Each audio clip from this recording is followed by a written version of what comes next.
మన దేశ నాయకులు విదేశాలకు పోయినప్పుడు మై బుద్ధ్ కి దేశ్ సే ఆయా హూ, యుద్ధ్ కి దేశ్ సే నహీ ఆయా హూ అని భాషణలు ఇస్తుంటారు.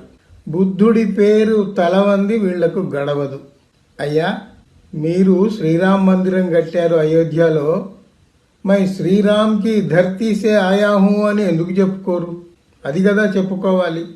అది అట్లా ఉండనియండి.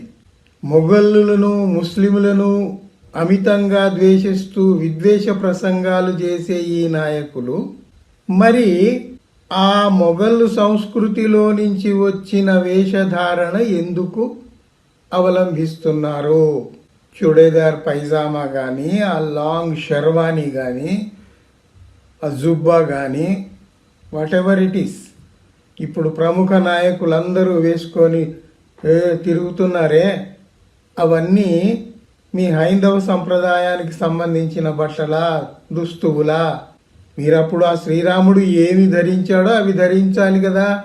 జనాలకు చెప్పేప్పుడేమో జై శ్రీరామ్ అనమని, అనకపోతే వాడిని కొట్టి చంపటం, ఇదంతా చేస్తున్నారు. మీరు మాత్రం మొఘలులను ముస్లింలను ద్వేషిస్తారు.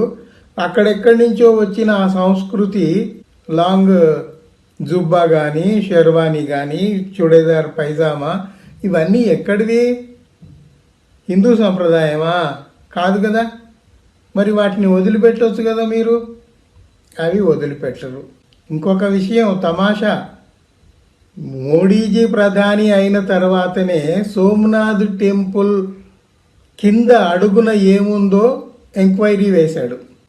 ఎంక్వైరీ వేస్తే అప్పుడు ASI, archaeological survey of India, రంగంలోకి దిగింది. మొత్తం తవ్వకాలు చేపట్టి ఏం చెప్పింది అంటే, సోమనాథ్ టెంపుల్ అడుగున ఒక పెద్ద శివాలయం దొరుకుతుంది అని వీళ్ళు ఆశపడ్డారు.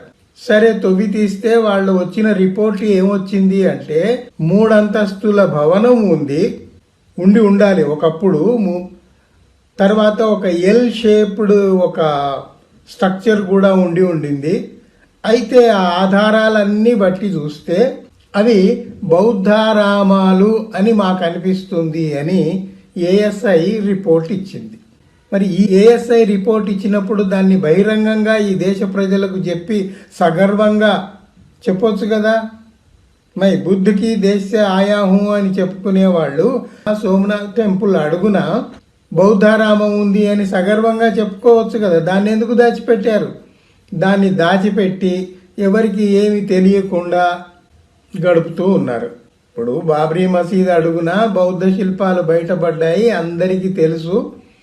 ఆ జడ్జిమెంట్లోనే జడ్జి గారు రాశారు, హిందూ సంప్రదాయపు టెంపుల్స్, ఆలయాలు ఏవి దొరకలేదు, అట్లాంటి శిల్పాలు కూడా దొరకలేదు, బౌద్ధానికి సంబంధించిన శిల్పాలు దొరికాయి అని వాళ్ళు జడ్జిమెంట్లో రాశారు. అట్లాగే సోమనాథ్ టెంపుల్ మీద మీరు ఎంక్వైరీ పెడితే అదే బయటపడింది. అలాంటప్పుడు నిజాల్ని ఒప్పుకొని ఎందుకు ఈ ప్రపంచానికి అసలు విషయాలు తెలియజేయరు? మాటలు వేరు, చేతలు వేరు.